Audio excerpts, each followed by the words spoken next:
Obrigado pela pergunta, querida. Doutor, meu pai tem 72 anos e pretende se casar novamente. Ele quer proteger o patrimônio. Como fazer?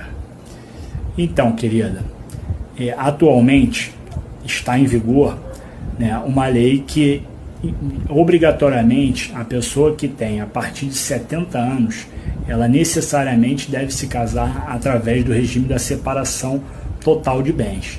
Esse regime, por si só, já protege os bens do seu pai. E ele pode também, se quiser, fazer um pacto antinupcial para se proteger ainda mais.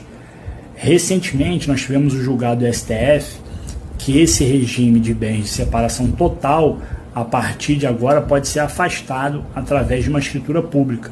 Então, não mais necessariamente ele deverá se casar pela separação. Porém, continua válido se ele quiser ser pela separação de bens.